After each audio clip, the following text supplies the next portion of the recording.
you a unique fruit. Nobody can copy you. You are never going to lose your salvation ever. He is faithful to answer every prayer. இந்த காலை வேளையிலே எனக்கு அருமையான இந்த சந்தர்ப்பம் தந்த அருமையான என்னுடைய மைத்துனர் பாஸ்டர்ஸ் காலின் அவர்களுக்காய் நான் கர்த்தரை நன்றியோடு ஸ்தோத்திரிக்கிறேன். வாசியுங்கள் 1 யோவான் 3ஆம் அதிகாரம் 22வது வசனம். அவருடைய கற்பனைகளை நாம் கைக்கொண்டு அவருக்கு முன்பாக பிரியமானவைகளை செய்கிறபடியினால் நாம் வேண்டிக் கொள்ளுகிறது எதுவோ அதை அவராலே பெற்றுக்கொள்கிறோம். இங்கே ஆண்டவருடைய வார்த்தை என்ன சொல்கிறது என்றால், ஒரு மனுஷன் தேவனுக்கு பிரியமான வாழ்க்கையை வகுத்துக் கொள்வானானால் அது பின்னாடி ஒரு பெரிய ஆசீர்வாதம் உண்டு. அது என்னவென்றால், நாம் வேண்டிக் கொள்வது எதுவோ அதை நாம் பெற்றுக்கொள்வோம். நாம் எதை கர்த்தரிடத்திலே வேண்டிக் கொண்டாலும் அதை நாம் பெற்றுக்கொள்வோம். அதற்கு நமக்கு கர்த்தர் கொடுக்கிற கட்டளை என்னவென்றால், அவருடைய கற்பனைகளை நாம் கைக்கொள்ள வேண்டும். நாம் எல்லாரும் இங்கே வீற்றிருக்கிற நீங்கள் எல்லாரும் கர்த்தரிடத்திலிருந்து சில காரியங்களை ஒவ்வொரு நாளும் எதிர்பார்க்கிறீர்கள். அன்றாட வாழ்க்கைக்கு, அன்றாட தேவைக்கு மட்டுமல்ல, நம்முடைய எதிர்காலத்துக்கு, நம்முடைய ஆவி, ஆத்துமா, சரீரம், நம்முடைய பிள்ளைகள், நம்முடைய பொருளாதாரம், நம்முடைய வேலை, நம்முடைய வருமானம், எல்லாவற்றிலேயும் கர்த்தருடைய ஆசீர்வாதம் வந்து இறங்கும்படி, தங்கும்படி நாம் எப்போதும் கர்த்தரிடத்தில் எதிர்பார்த்து கொண்டே நம்முடைய வாழ்க்கையை முன்னோக்கி சென்று கொண்டிருக்கிறோம். எல்லாருமே கர்த்தரிடத்திலிருந்து எதிர்பார்க்காத, ஆண்டவர் எனக்கு எதுவுமே செய்ய தேவையில்லை என்று எண்ணுகிற எந்த விசுவாசியும் உலகத்தில் நான் இதுவரை கண்டதில்லை. எல்லா விதத்திலும் நீங்கள் ஆசீர்வதிக்கப்பட்டாலும் கர்த்தரிடத்திலிருந்து ஒவ்வொரு நாளும் நாம் பெற்றுக்கொண்டுதான் இந்த உலகத்திலே வாழ முடியும் என்பது எல்லாரும் அறிந்த உண்மை. அப்போ நாம் அதை நம்முடைய வாழ்க்கையில வைத்திருக்கிறோம் ஒரு குறிக்கோளாக. கர்த்தர் எனக்கு என்னென்ன காரியம் செய்ய வேண்டும், கர்த்தர் என் வேலையில் என்னென்ன காரியம் செய்ய வேண்டும், கர்த்தர் என் பிரச்சனையில இப்படிப்பட்ட ஒரு முடிவு எனக்கு கொண்டு தர வேண்டும், கர்த்தர் என் பிள்ளைகளுடைய வாழ்க்கையிலே அவருடைய எதிர்காலத்தில் என்னென்ன காரியங்களை நான் கர்த்தரிடத்திலிருந்து எதிர்பார்க்கிறேன், என் வீட்டிலே சில அற்புதங்களை நான் எதிர்பார்க்கிறேன், என்னுடைய சரீரத்திலே, என்னுடைய நிலைமையிலே, என்னுடைய அன்றாட இக்கட்டான சூழ்நிலையிலே, என் எதிர்காலத்திலே நான் கர்த்தரிடத்திலிருந்து சில காரியங்களை எப்பொழுதும் எதிர்பார்த்து கொண்டிருக்கிறேன். உங்களுடைய எதிர்பார்ப்பு நிறைவேறுவதற்கு நீங்கள் ஒரு காரியத்தை செய்ய வேண்டும்.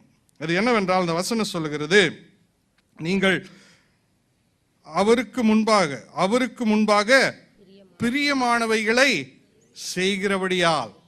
Praise the Lord. அப்போ நமக்கு ஒரு நல்ல வேலையை ஆவியான கொடுத்திருக்கிற என்னன்னா, ஆண்டவருக்கு பிரியமான காரியத்தை நாம் செய்ய வேண்டும். எப்பொழுதும் 24 மணி நேரமும் நமக்குள்ளே ஒரு சிந்தை ஓடிக்கொண்டே இருக்க கூடாது. என்னவென்றால், நான் செய்கிற காரியம் கர்த்தருக்கு பிரியமாய் இருக்கிறதா, நான் தேவனுடைய இருதயத்தை சந்தோஷிப்பிக்கிற ஒரு வாழ்க்கை வாழ்ந்து கொண்டிருக்கிறேனா, என் மனசாட்சி என்னை குற்றப்படுத்தாமல் வாழுகிற வாழ்க்கை எனக்கு இருக்கிறதா, கர்த்தர் என்னை கண்ணோக்கி பார்க்கும் பொழுது அவருடைய இருதயத்தில் சந்தோஷத்தை கொண்டு வருகிற ஒரு வாழ்க்கை நான் வாழ்ந்து கொண்டிருக்கிறேனா, ஆண்டவர் எதிர்பார்க்கிற அந்த எதிர்பார்ப்பை என் வாழ்க்கையில நான் பூர்த்தி செய்கிறவனா இருக்கிறேனா என்ற ஒரு எண்ணம் ஒரு விசுவாசிக்குள் எப்பொழுதும் காணப்பட வேண்டும். இப்போ கர்த்தரிடத்திலிருந்து நீ எதிர்பார்க்கிற காரியம் நடக்கும் என்பது உன் வாழ்க்கையில வைத்திருப்பது நியாயம்தான். கர்த்தரிடத்திலே நாம் எதிர்பார்க்கிற காரியம் நடக்க வேண்டும் என்று வாழ்ந்து கொண்டிருப்பது, ஏங்கி கொண்டிருப்பது, ஜெபித்து கொண்டிருப்பது ஒரு நியாயமான காரியம். காரணம், அவர் நம்மை காப்பாற்றுகிறார், நடத்துகிறார், நம்முடைய தேவைகளை சந்திக்கிற எல்லாவற்றுக்கும் அவர் போதுமானவர் என்று வேதம் சொல்லுகிறது. அதே நேரத்தில் கர்த்தர் சொல்லுகிறார், உன்னுடைய வாழ்க்கை எனக்கு பிரியமாய் நீ மாற்றிக்கொள்ள வேண்டும். அப்போ நம்மை குறித்து நமக்கு தான் தெரியும், வேற யாருக்குமே தெரியும். என் மனைவி கல்யாணம் ஆகி 19 வருஷம் கூட இருந்தாலும் அவங்களுக்கு எல்லாமே என் வாழ்க்கையை பற்றி தெரியாது. என் வாழ்க்கை எனக்கு மட்டும்தான் தெள்ளம் தெளிவாய் தெரியும். அப்போ நான் என் வாழ்க்கையினுடைய நிலைமையை அலசி பார்க்கும்பொழுது கர்த்தர் எனக்கு தந்த பரிசுத்த ஆவியானவர் மனுஷனுடைய ஆவியோடு இணைந்து நான் எந்த அளவிற்கு தேவனுக்கு பிரியமாய் வாழ்ந்து கொண்டிருக்கிறேன், என் ஆண்டவர் என்னை குறித்து சந்தோஷப்படுகிற வாழ்க்கை 100% இருக்கிறதா, அல்லது அதிலே சில மாற்றங்கள் ஏற்றத்தாழ்வுகள் இருக்கிறதா என்று எனக்கு தெரியும். ஆவியானவர் உணர்த்தும் போது ஒரு தேவனை நேசிக்கிற விசுவாசி என்ன செய்வான்? அவன் தன்னுடைய வாழ்க்கை ஆண்டவருக்கு அர்ப்பணித்து தன்னை சரிபடுத்தி தன்னை ஆண்டவருடைய சமூகத்தில் ஒப்பு கொடுத்து தன்னை ஜீவ பலியாக்கி கர்த்தருடைய பிரசன்னத்தையும் வல்லமையும் கிருபையும் பெற்றுக்கொண்டு தன்னுடைய வாழ்க்கை கர்த்தருடைய வார்த்தைக்குள்ளே வரையறுக்கப்பட்டதாய் மாற்றி தேவனுக்கு பிரியமான வாழ்க்கை வாழ்வான். அப்படி வாழ்கிற ஒரு தேவ மனுஷனுக்குள்ளே தேவன் என்னெல்லாம் திட்டம் போட்டிருக்கிறாரோ, உங்கள் இருதயத்தில் என்னெல்லாம் வாஞ்சை இருக்கிறதோ அத்தனையும் என் தேவனால் நிறைவேற்ற முடியும். ஹல்லேலூயா. நாம் இங்கே வீற்றிருக்கிற ஒவ்வொருவரும் தேவன் உங்களை தேவனுடைய குடும்பத்தில் இணைத்ததினால் உங்கள் வாழ்க்கையில கர்த்தருக்கு பெரிய நோக்கம் உண்டு. சும்மா ஆண்டவர் நம்மை படைக்கவில்லை. சும்மா ஆண்டவர் இந்த உலகத்தில் நம்மை ஒரு மனுஷனாய் நடமாட விடவில்லை. சும்மா ஆண்டவர் பரலோகத்திலிருந்து பூமிக்கு வந்து தன்னுடைய பரிசுத்த இரத்தத்தை சிலுவையிலே சிந்தி அத்தனை பாடுகளும் வேதனைகளும் அனுபவித்து அதை நம்மை விசுவாசிக்க செய்து பரிசுத்த ஆவியானவருடைய உதவியோடு அவருடைய பாவ மன்னிப்பை இயேசு கிறிஸ்துவின் இரத்தத்தினால் பெற்றுக்கொண்டு சும்மா ஆண்டவர் அவருடைய குடும்பத்தில் சேர்க்கவில்லை. உங்கள் ஒவ்வொருவருடைய வாழ்க்கையிலேயும் ஆண்டவருக்கு பெரிய நோக்கம் உண்டு. ஹல்லேலூயா. நம்முடைய வாழ்நாள் எல்லாம் நமக்கு இருக்க வேண்டிய ஒரே சிந்தை, ஆண்டவரே எதற்காக என்னை நீர் படைத்தீர், என்ன நோக்கத்துக்காக என்னை படைத்தீர், நான் உமக்காக என்னவாய் மாற வேண்டும், நான் உமக்காக என்ன செய்ய வேண்டும், எதை நீர் விரும்புகிறீர் என்பதை நாம் அறிந்து கொள்ள வேண்டும். நாம் அறிந்து கொள்வதோடு அல்லாமல் ஆண்டவர் சொல்லுகிற காரியத்தை புரிந்தவுடன் நம்முடைய வாழ்க்கையை அதற்கு ஏற்றாற்போல் வடிவமைத்து கொண்டால் கர்த்தர் உங்களை கொண்டு பெரிய காரியங்களை செய்வார். ஹல்லேலூயா. வேலூரில் இந்த ஏஎஃப்டியில் இருக்கிற ஒரு விசுவாசியின் ஜெபத்தை கேட்டு தேசங்களை கர்த்தரால் அசைக்க முடியும். ஹல்லேலூயா. ஹல்லேலூயா. ஒரு தேவ மனிதன் சொல்லுகிறான், கர்த்தருடைய வல்லமையை விளங்கி கொண்ட ஒரு மனுஷனை கொண்டு உலகத்தையே கர்த்தர் மாற்ற முடியுமா? ஏனென்றால் கர்த்தரால் அவ்வளவு பெரிய காரியங்களை செய்யக்கூடிய சகல வல்லமையும் உண்டு. சகல வல்லமையும் உண்டு. ஒரு மனுஷன் ஆண்டவருடைய வல்லமையை புரிந்து கொண்டு அதற்கு ஏற்றபடி தன் வாழ்க்கையை இயக்கத் தொடங்கினால் கர்த்தருடைய மகத்துவத்துக்கு எல்லையே கிடையாதாம். ஹல்லேலூயா. அப்பொழுது நாம் கர்த்தருக்கு பிரியமாய் நடக்க வேண்டும். எபிரேயருக்கு எழுதின நிருபம் 11வது அதிகாரம் 6ஆம் வசனம். விசுவாசம் இல்லாமல் தேவனுக்கு பிரியமாய் இருப்பது கூடாத காரியம். ஏனென்றால் தேவனிடத்தில் சேருகிறவன் அவர் உண்டு என்றும் அவர் தம்மை தேடுகிறவர்களுக்கு பலன் அளிக்கிறவர் என்றும் விசுவாசிக்க வேண்டும். போதும் சிஸ்டர். தேவனுக்கு பிரியமாய் இருப்பதிலே அநேக படிகள் உண்டு. அதிலே சிலவற்றை நான் சுருக்கமாக உங்கள் முன்பாக வைக்கலாம் என்று கர்த்தருக்குள் தீர்மானித்திருக்கிறேன். இங்க எபிரேயர் புஸ்தகத்தை எழுதின அந்த தேவ மனுஷன் சொல்லுகிறார், தேவ விசுவாசம் இல்லாமல் தேவனுக்கு பிரியமாயிருப்பது கூடாத காரியம். அப்போ ஒரு விசுவாசிக்கு அத்தியாவசியமான ஒரு கர்த்தருடைய கிருபை தேவை. அது என்னவென்றால் விசுவாசம். விசுவாசம், நீங்கள் ரட்சிக்கப்படும் போது விசுவாசத்தினால் நீங்கள் ரட்சிக்கப்பட்டீர்கள். நீங்கள் ரட்சிப்புக்குள்ளே கர்த்தருடைய வீட்டுக்குள்ளே தேவனுடைய ராஜ்யத்துக்குள்ளே பிரவேசிக்க உங்களை வைத்தது கர்த்தர் உங்களுக்கு தந்த விசுவாசத்தின் மூலமே. ஹல்லேலூயா. நாம் ரட்சிக்கப்பட்டது விசுவாசத்தினால் அன்றி வேற ஒன்றினாலும் அல்ல. பெற்றோர்கள் உங்களுக்கு கிறிஸ்துவ பேர் வைத்ததினால் அல்ல நீங்கள் ரட்சிக்கப்பட்டது. கிறிஸ்துவ குடும்பத்தினால் அல்ல நீங்கள் ரட்சிக்கப்பட்டது. பாரம்பரியத்தினால் அல்ல ரட்சிக்கப்பட்டது. விசுவாசத்தினால் மட்டுமே ஒரு மனுஷனால் ரட்சிக்கப்பட முடியும். அந்த விசுவாசம் அவன் எங்க வாங்கி கொண்டு வந்ததில்லை, அவர் யாரிடத்துல பெற்றுக்கொண்டதில்லை. அது தேவனால் ஒரு விசுவாசிக்கு ஈவாய் கொடுக்கப்பட்டதுதான் விசுவாசம். அந்த விசுவாசத்தை கொண்டுதான் இயேசு கிறிஸ்துவை நீங்கள் இரட்சகரும் ஆண்டவருமாய் மாற்றினீர்கள். ஹல்லேலூயா. அந்த விசுவாசத்தை கொண்டுதான் உங்கள் வாழ்க்கை தொடங்கினது. அந்த விசுவாசத்தை கொண்டுதான் நீங்கள் ஒவ்வொரு நாளும் கிறிஸ்துவுக்குள் வளர வேண்டும். அப்போ விசுவாசம் இல்லாமல் தேவனுக்கு பிரியமாய் இருக்கவே முடியாது. அப்போ அந்த விசுவாசத்திலே வளர வேண்டியது முதல் வேலையா இருக்கிறது. ஹல்லேலூயா. எப்படி விசுவாசத்திலே வளர முடியும்? ஃபாஸ்டிங் இருந்தா வருமா? வராது. சர்வீஸ்ல அட்டெண்ட் பண்ணா வருமா? வராது. ஏதாவது சபைக்கு ஹெல்ப் பண்ணா வருமா? வராது. கர்த்தருடைய வார்த்தை மட்டுமே விசுவாசத்துக்கு வளர்க்கக்கூடிய சக்தி உடையதா இருக்கிறது. எந்த அளவிற்கு நீங்கள் உங்கள் நேரத்தை கர்த்தருடைய வார்த்தையை வாசிக்கிறதிலும் கேட்கிறதிலும் தியானிக்கிறதிலும் எந்த அளவிற்கு செயல்படுகிறீர்களோ அந்த அளவிற்கு தான் உங்கள் விசுவாசம் வளர முடியும். Praise the Lord. உங்கள் விசுவாசம் வளர வளர வளர வளர கர்த்தருடைய பிரியம் உங்கள் மேல் அதிகரித்து கொண்டே வரும். ஹல்லேலூயா. ஆண்டவர் ஒரு விசுவாசியை ஒரு கர்த்தருடைய பிள்ளையை பார்க்கும்போது அவருக்கு இருக்கிற அந்த டெம்பரேச்சர் மீட்டர் மாதிரி அவர் பார்க்குறது, இவனுக்கு எவ்வளோ விசுவாசம் வளர்ந்து, எத்தனை வருஷம் கிறிஸ்தவராக இருக்கிற, எவ்வளோ சண்டே சர்வீஸ் அட்டன் பண்ணார், எவ்வளோ பாட்டு பாடினார், எவ்வளோ தானம் தர்மம் பண்ணார் என்பது அல்ல. அங்கே ஆண்டவர் ஒரு ஆளை பார்க்கும்போது அவர் கண்ணில் படுவது, அவர் உங்களை பார்க்கும்போது உங்களுக்கு எவ்வளோ விசுவாசம் இருக்குது அதைத்தான் பார்க்கிறார். ஒரு ஆமேன் சொல்லுங்களேன். Praise the Lord. அப்போ நமக்கு ஒரு பெரிய வேலை இருக்குது. 24 மணி நேரம் தூங்குற நேரம் போக மற்ற நேரம்லாம் நாம் விசுவாசத்திலே எப்படி வளருவது, அதைத்தான் நாம் யோசிக்க வேண்டும். கர்த்தருடைய வார்த்தையை வாசிக்க வேண்டும், தியானிக்க வேண்டும், வார்த்தைக்கு கீழ்ப்படிய வேண்டும், வார்த்தையை உட்கொள்ள வேண்டும். அப்போ இதெல்லாம் ஒரு மனுஷனுக்குள்ள நடக்கணும்னா எப்படி பிரதர் நான் ஆண்டவருடைய வார்த்தையை எப்போ பாரு தியானித்து கேட்டு இதெல்லாம் ஆவர கதையா, எனக்கு வேற வேலை இல்லையா, நான் என் பொண்டாட்டி பிள்ளைங்களை காப்பாற்றணும், அதுக்கு சாப்பாடு வாங்கி கொடுக்கணும், வேலைக்கு போகணும், 4 பேருக்கு பதில் சொல்லணும், இந்த உலகத்தில் போனாதானே நம்ம பிழைக்க முடியும் என்று நீங்கள் சொல்லலாம். எல்லாம் வாஸ்தவம் தான். ஆனால் நமக்கு ஒரு பெரிய கிருபையை கொடுத்துருக்கார். என்னவென்றால் பரிசுத்த ஆவியானவர். உங்களுக்குள்ளே ஒரு ஆன்மீக மனிதன் இயங்கிக் கொண்டிருக்கிறான் 24 மணி நேரம்.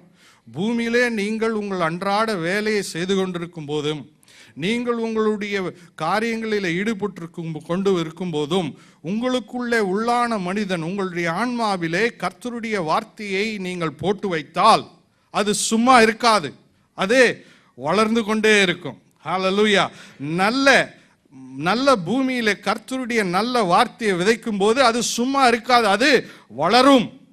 நீங்கள் அறிந்தாலும் அறியாவிட்டாலும் உங்களுடைய உள்ளான மனிதன் கர்த்தருடைய வார்த்தையை, ஒரு மாடு எப்படி அதனுடைய தீனியை ஒரே நேரத்தில் சாப்பிட்டு மற்ற நேரம் போய் உட்கார்ந்து அசை போடுதோ, அதுபோல உங்களுடைய உள்ளான மனிதனுக்குள்ளே கர்த்தர் ஒரு கிருபையை தந்திருக்கிறார். அது என்னவென்றால் கர்த்தருடைய வார்த்தையை அசை போட்டு உனக்குள்ளே அது வேர் இறங்கி இறங்கி அது பலன் தர ஆரம்பித்து விடும். ஹல்லேலூயா. அப்போ விசுவாசத்தில் வளருவதற்கான முதல் படிக்கட்டு இங்க பார்க்கிறோம். நாம் தேவனுடைய வார்த்தையை உட்கொள்ள வேண்டும், அவருடைய கற்பனைகளை கை கொள்ள வேண்டும். அவருடைய கற்பனைகளை எந்த அளவுக்கு கை கொள்கிறீர்களோ அந்த அளவுக்கு விசுவாசத்திலே நாம் வளர முடியும். விசுவாசத்திலே வளர வளர தேவனுடைய பிரியம் உண்மையில் காணப்படும். God will delight when he see the faith in your life. God will delight how much you are longing for his word. அப்போ இந்த வார்த்தையை நீங்க உட்கொள்ளணும்னா அதுக்கு மேல வார்த்தையின் மேல ஒரு பிரியம் உண்டாக வேணும். கர்த்தருடைய வார்த்தை தேனிலும் தேன் கூட்டிலிருந்து ஒழுகும் தெளிதேனிலும் மதுரமாயிருக்கிறது. ஹல்லேலூயா. அப்போ நம்முடைய உள்ளான மனிதன் இந்த வார்த்தையை ருசி பார்க்கும்படியான ஒரு பக்குவத்துக்குள்ளே நாம் கொண்டு வர வேண்டும்.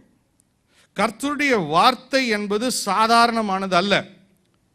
ஆண்டவர் பூமியில பரலோகத்திலிருந்து பூமிக்கு இறங்கி வந்தது ஒரு பெரிய அற்புதம். மனுஷன் சந்திரன்ல போய் நடந்ததை விட மகா பெரிய உன்னதமான காரியம் மனுக்குலத்துக்கு ஒன்று நடந்தது. அது என்னவென்றால் அண்ட சராசரங்களை உண்டாக்கின எம்பெருமான் இயேசு பரலோகத்தை விட்டு பூமியிலே மனுஷனோடு நடந்தாரே, அதுதான் உலகத்திலே மிகப்பெரிய சகாப்தம். ஹல்லேலூயா. அப்படிப்பட்ட ஒரு பெரிய மகத்துவம் நமக்கு இருக்கிறது. அடுத்த ஒரு பெரிய காரியம் நமக்கு இன்னொன்று, அதற்கு சரி நிகரானது. அது என்ன தெரியுமா? சொல்லுங்களேன், யோசித்து பாருங்க. The word of God. இந்த புஸ்தகம் சாதாரண புஸ்தகம் இல்லை. இது ஏதோ பிரிண்டிங் ப்ரெஸ்ஸில் அச்சடித்து நம்ம கையில் கொடுத்து 10 ரூபா கொடுத்தோ இல்லை 100 ரூபா கொடுத்தோ வாங்கின புஸ்தகம் இல்லை. இதில் இருக்கிற கண்டென்ட் மனுஷனுடையதல்ல, இது பரலோகத்திலிருந்து இறங்கி வந்த மன்னா. ஹல்லேலூயா.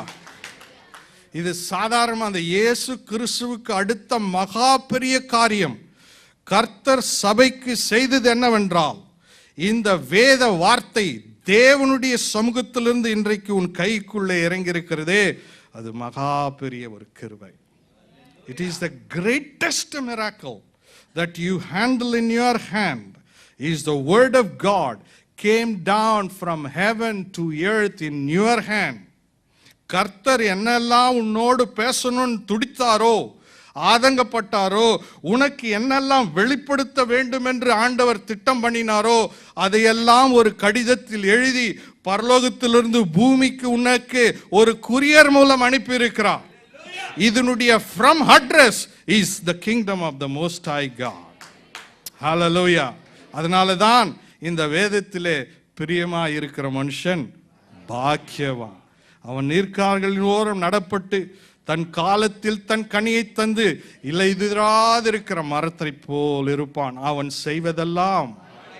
ஆமென், ஆமென். அப்போ கர்த்தருடைய வார்த்தையை நீங்க சாதாரணமா, இன்னையிலிருந்து சொல்றேன், இது மனுஷனால் எழுதப்பட்டதல்ல, இது தேவனால் எழுதப்பட்டு உங்க கைக்கு ஆண்டவர் அனுப்பி வைத்திருந்த பூமியில நீ வாழறதுக்கு உனக்கு தேவையான எல்லாம் இதுல வைத்து கர்த்தர் உன் கரத்திலே கொடுத்திருக்கிறார்.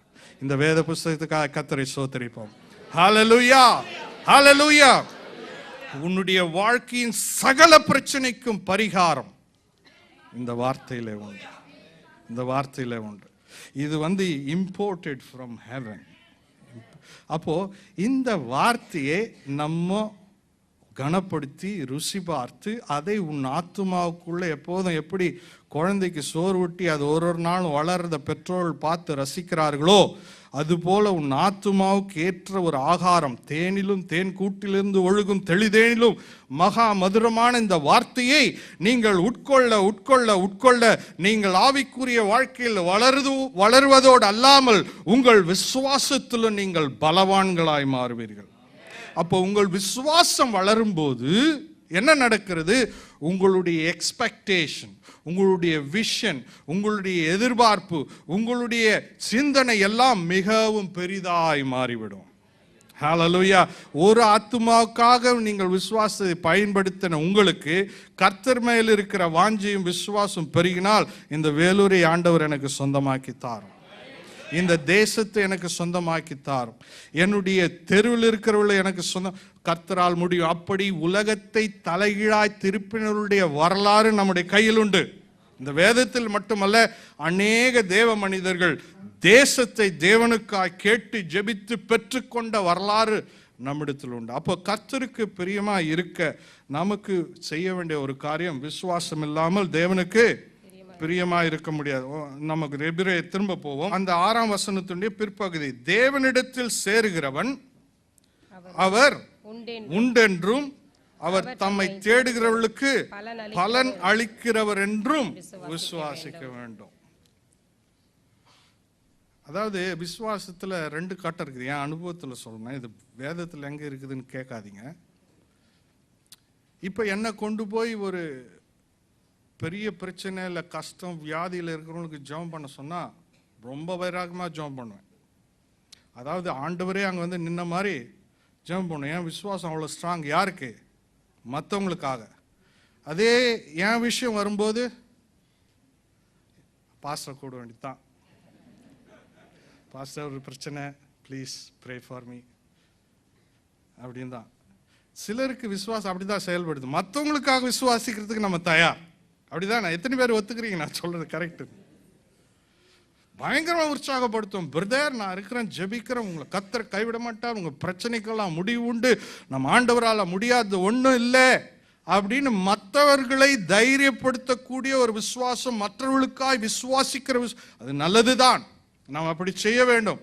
ஆனால் அதே விசுவாசத்தை நம்முடைய ஆசீர்வாதத்துக்காகவும் பயன்படுத்தி கொள்ளக்கூடிய ஒரு பயிற்சி நமக்கு தேவை. ஹல்லேலூயா. அதான் இந்த வசனம் அழகா சொல்ல, அவர் தம்மை தேடுகிறவர்களுக்கு பலன் அளிக்கிறவர் என்றும் நீங்கள் விசுவாசிக்க வேண்டும். இப்போ விசுவாசம் எப்படி வருதுன்னு சொன்ன, விசுவாசத்தை எப்படி பயிற்சிக்க வேண்டும் என்று சொல்ல விரும்புகிறேன். ஆண்டவர் என்னை கொண்டு பெரிய காரியங்களை செய்வார், என்னுடைய தேவைகளை சந்திப்பார். நிச்சயமாய் ஆண்டவர் என் பிரச்சனைக்கு, என் வாழ்க்கையில் இருக்கிற சகல காரியங்களுக்கும் பதில் தருவார் என்ற ஒரு நிச்சயம். The diligence, ஆங்கிலத்தில் தான் சொல்றாங்க, those who diligently seek him. அந்த diligence என்ற வார்த்தைக்கு சரியான அர்த்தம் டிக்ஷனரியில் பார்த்தா, நீ கேட்கிற காரியத்தை பெற்றுக்கொள்ற வரலும் உன் விசுவாசம் ஓயாது. ஆமென். பாதியில விட்டுட்டு போறது அல்ல சரியான விசுவாசம். நான் எதை கர்த்தரிடத்தில் கேட்கிறேனோ, எதை கர்த்தரிடத்தில் எதிர்பார்க்கிறேனோ அதை நிச்சயமாய் பெற்றுக்கொள்வேன். என் விசுவாசத்துக்கு ஒரு பலன் நிச்சயமாய் உண்டு. காரணம், நான் விசுவாசிக்கிறது மனுஷனின் மேல் அல்ல, மனுஷனுடைய அதிகாரத்தின் மேல் அல்ல, பணத்தின் மேல் அல்ல, பதவியின் மேல் அல்ல. நான் விசுவாசிக்கிறது எல்லாவற்றையும் நேர்த்தியாய் செய்து முடிக்கிறேன் ஆண்டவர் இயேசுவின் வார்த்தையை விசுவாசிக்கிறபடினால் என் விசுவாசம் என்னை ஒரு நாளும் வெட்கப்படுத்தாது. அது நிச்சயமா எனக்கு பலனை கொண்டு வரும். ஹல்லேலூயா. அதுதான் ஆண்டவர் எதிர்பார்க்கிற ஒரு விசுவாசம். அப்படிப்பட்ட ஒரு விசுவாசம் உங்களுக்கு இருந்தால் தேவன் அதில் பிரியப்படுகிறார். நம்ம ஆண்டவரை எப்படி பிரியப்படுத்துறதுன்னு தான் படிச்சுன்னு இருக்கணும். How you can please God. அப்போ விசுவாசத்தில் நம்ம உறுதியாக இருக்கணும். இது விசுவாசன்றது செய்தி கேட்டுட்டு போனால் அதுக்கு பின்னாடி நிறைய வேலை இருக்குது. இப்போ கேட்டுட்டு போகிறதோட நிறுத்தி விடாமல் அதை வளர்க்கிறதுக்கு நமக்கு நிறைய வேலை இருக்குது. அப்போ கர்த்தருடைய வார்த்தை நம்மை விசுவாசத்தில் வளர்கிறது. தொடர்ந்து பார்ப்போம். அவர் இந்த வார்த்தையை சொல்றதுக்கு முன்ன இந்த எபிரேயரை எழுதின புஸ்தகத்தை எழுதின அவர் சொல்றார், 5ஆம் வசனம், விசுவாசத்தினாலே ஏனோக்கு மரணத்தை காணாதபடிக்கு எடுத்து கொள்ளப்பட்டான். தேவன் அவனை எடுத்துக்கொண்டபடினாலே அவன் காணப்படாமற் போனான். அவன் தேவனுக்கு பிரியமானவன் என்று அவன் எடுத்துக்கொள்ளப்படுவதற்கு முன்னமே சாட்சி பெற்றான். ஏனோக்குன்ற ஒரு தேவ மனுஷன் பழைய ஏற்பாட்டு காலத்துல வாழ்ந்தார். அவரை பற்றி புதிய ஏற்பாட்டில் ஒரு ரெஃபரன்ஸ் கொடுக்குறாரு இது எழுதினவர். என்ன அவர் ரெஃபரன்ஸ்னா, அவர் பிரியமான ஆளுன்னு எடுத்துக்கொள்ளப்படுவதுக்கு முன்னே ஒரு சாட்சி, ஒரு சர்டிஃபிகேட் தான் மேலே போயிருக்கிறார். அவர் ஆண்டவர் அவரை எடுத்துக்கிறதுக்கு முன்னே என்ன சொன்னாரா, இவர் ரொம்ப பிரியமான ஆளு. அதனால்தான் இவர் செத்து அடக்கம் பண்ணப்பட்டு வர்ற அளவுக்கு எனக்கு பொறுமை கிடையாது, இவர் மேலே எனக்கு அவ்வளோ பிரியம் இருக்கிறதுனால ஆண்டவர் என்ன பண்ணிட்டாரு, நீ அப்படியே வந்துருப்பா, எனக்கு வெயிட் பண்ண முடியாது, ஏன்னா நீ அந்த அளவுக்கு எனக்கு பிரியமா இருக்கு. நம்மளாம் பிரியமா இருந்தால் திடீர்னு இங்கேருந்து போயிடுவோம். மற்றவங்க எப்படின்னா போட்டோம், ஒரு நாள் வரும் ஆண்டவருக்கு பிரியமா இருந்தால் திடீர்னு ஆள் இருக்காது. ஹல்லேலூயா. அதாவது நேற்று மெட்ராஸ் ஏர்போர்ட்லேருந்து வரும்போது ஒரு காரில் இப்படி ஒரு ஸ்டிக்கர் வந்து, if rapture occurs this car will be unmanned. ஆண்டவருடைய வருகை இருக்குமானா இந்த காரில் யாரும் இருக்க மாட்டாங்க, அதனால பக்கத்தில் வர காரை பார்த்து ஜாக்கிரதை. ஹல்லேலூயா. இப்போ கர்த்தருக்கு பிரியமா இருந்தால் ஒரு நாள் தேவனுடைய ராஜ்யத்தில் எக்கால சத்தம் ஊதும் போது பிரியமான எல்லாம் அவரை நோக்கி போய்விடுவோம். ஹல்லேலூயா. அப்போ இந்த ஏனோக்கு யாரு, இவர் என்ன அப்படி பெருசா பிரியமா நடக்கிறதுக்கு இவர் என்ன செய்தார் என்று நாம் பார்ப்போம். ஆதியாகமம் 5ஆம் அதிகாரம் 24ஆம் வசனம். ஏனோக்கு தேவனோடு சஞ்சரித்துக் கொண்டிருக்கையில் காணப்படாமற் போனான். தேவன் அவனை எடுத்துக்கொண்டார். ஆமென். அவர் என்ன செய்தாரா, தேவனோடு சஞ்சரித்துக் கொண்டிருந்தார். அவர் செய்த ஒரே வேலை என்ன, நம்மள மாதிரி ஃபேமிலி மேன், அவருக்கு ஒய்ஃப் நிறைய பசங்க இருந்தது. அதுங்களுக்கெல்லாம் சோறு போனோன்னா எங்கன்னா உட்காந்துன்னு ஜெபம் பண்ணியிருந்தாலும் வேலைக்கு ஆகாது. எவ்வளோ காரியம், ரெஸ்பான்சிபிலிட்டி. அப்படிப்பட்ட ஒரு மனுஷன் என்ன சொல்றது வேதம், அவன் தேவனோடு சஞ்சரித்து கொண்டே இருந்தான். அப்போ நம்மளாலையும் அந்த மாதிரி தேவனோடு சஞ்சரித்து கொண்டே இருக்க முடியும். சஞ்சரிப்பு என்ற வார்த்தைக்கு சரியான விளக்கம் அது தமிழில் அப்படி வந்திருக்குது. சஞ்சரிப்பு என்பது he was faithfully walking with God. கர்த்தருக்கு முன்பாக எப்பொழுதும் உண்மையும் உத்தமமாய் நடந்தான். ஆண்டவர் சொல்ல, நீ எனக்கு முன்பாக உத்தமமாய் நட, என் வார்த்தையின்படி நட, என்னுடைய சாயலை அணிந்து நட, என்னுடைய கேரக்டர், என்னுடைய சுவாபத்தை பிரதிபலித்து நட. நான் உன்னை பார்க்கும்போதெல்லாம் நீ எவ்வளோ உத்தமமாய் எனக்கு முன்பாய் நடக்கிறாயோ அதன் அடிப்படையிலே உண்மையில் எனக்கு பிரியம் உண்டாகும். ஹல்லேலூயா. இது ரொம்ப கஷ்டமான விஷயமே அல்ல. கஷ்டமாக இருந்தால் ஆண்டவர் கிருபை தருகிறவராய் இருக்கிற. God can give His grace for you to help you to walk uprightly before Him. கர்த்தருக்கு முன்பாய் நாம் செம்மையாய் நடந்தால் நாம் என்ன செய்யலாம்? தேவனுக்கு பிரியமாய் வாழ முடியும். தேவனுக்கு பிரியமாக வாழ்ந்தால் என்ன ஆசீர்வாதம் உண்டுன்னு? நீங்கள் வேண்டிக் கொண்ட எல்லாவற்றையும் கர்த்தர் செய்வார். உங்கள் இருதயத்தில் நீங்கள் ஆதங்கம் படுகிற, எதிர்பார்க்கிற, காலகாலமாய் காத்திருக்கிற உங்களுடைய காரியங்கள் நிஜமாய் மாறும். எப்பொழுது? நாம் கர்த்தருக்கு பிரியமாய் வாழும்போது. அப்போ தேவனோடு சஞ்சரிக்கிற ஒரு அனுபவம் நமக்கு இருக்கணும். ஞாயிற்றுக்கிழமை இங்கே ஆராதனையில் 2 மணி நேரம் இருந்துட்டு வெளியே போனால் எந்த அனுபவம் இல்லாமல் போகிறத விட ஆண்டவரோடு ஒரு நாளும் இஸ் லைக் எ ஃப்ரெண்ட். அவர் ஒரு நண்பன். உனக்கு எல்லா லெவல்லையும் அவரை தன்னை அட்ஜஸ்ட் பண்ணுவார். Praise the Lord. நீங்கள் எந்த லெவல் இருந்தாலும் உங்களுடைய எல்லா மனநிலைக்கு ஏற்றபடி தன்னை இறக்கி கொண்டு வந்து உன்னுடைய அறிவு கூர்மைக்கேற்றவாய், உன்னுடைய புரிந்து கொள்ளுதலின் சக்திக்கேற்ற மாதிரி கர்த்தர் தன்னை வடிவமைத்து உனக்கு தேவையான எல்லா உதவியும் செய்கிறவராக இருக்கிறார். ஹல்லேலூயா. He is a God, he is so simple and humble. He never complicates his truth to you. Amen. அப்போ செம்மையாய் நடக்க வேண்டும் எப்பொழுதும். என் தேவனோடு சஞ்சரிக்கிற ஒரு வாழ்க்கையின் அனுபவம் அதுதான். ஆண்டவருக்கு முன்பாய் நான் நீதியாய் வாழ வேண்டும், நேர்மையாய் வாழ வேண்டும். என்னை எதிர்க்கிறவன், எனக்கு எதிராக இருக்கிறவன் கூட என் மேல ஒரு மரியாதை வச்சிருக்கணும். எப்போ? இவன் நேர்மையானவன். அவனை பிடிக்காது, ஆனால் ஒரு மரியாதை எப்போ வரும்? he is straightforward, he is righteous, he speaks the truth, he stands for the truth. அப்படிப்பட்ட ஒரு வாழ்க்கை நமக்கு வேணும். நமக்கு எல்லாரையுமே திருப்திப்படுத்தணும்னு அவசியம் இல்லை, ஆனால் தேவனுக்கு பிரியமாய் வாழ வேண்டியது அவசியமாக இருக்கு. எல்லாரையும் உலகத்தில் திருப்திப்பட முடியும். இன்னதான் நீங்கள் நல்லவனா நல்லது செய்து எவ்வளோதான் நீங்கள் தாழ்மையாய் உங்களை ஒப்பு கொடுத்து உதவி பண்ணாலும் உங்களை மிதித்து போடுகிற ஒரு சமுதாயத்தில் தான் வாழ்ந்து கொண்டிருக்கிறோம். இயேசு கிறிஸ்துவை சிலுவையில் அறைந்த ஒரு உலகத்தில் தான் நாம் வாழ்ந்து கொண்டிருக்கிறோம். இந்த உலகத்துக்கு நம்மால் பிரியமாய் வாழ முடியாது. ஆனால் ஒரு காரியம் செய்யலாம். தேவனுக்கு முன்பாய் செம்மையாய் நடந்தால் கர்த்தர் நம்மேல் பிரியமுள்ளவராயிருப்பார். நாம் வேண்டிக் கொள்கிற எல்லாவற்றுக்கும் அவர் நிச்சயமாய் பதில் தருகிறவராய் இருக்கிறார். ஹல்லேலூயா. பிரசங்கியின் புஸ்தகம் 2ஆம் அதிகாரம் 26வது வசனம்.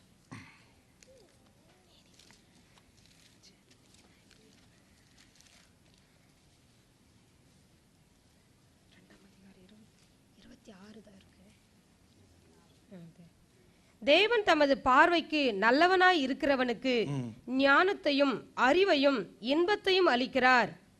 பாவம் செய்கிறவனுக்கோ தமது பார்வைக்கு நல்லவனாய் இருக்கிறவன் வசமாய் வைத்துவிட்டு போகும் பொருட்டு சேர்த்து குவித்து வைக்கும் தொல்லையை அவர் நியமித்து இருக்கிறார். இதுவும் மாயையும் மனதுக்கு சஞ்சலமுமாய் இருக்கிறது. முதல் பகுதியை பார்ப்போம்.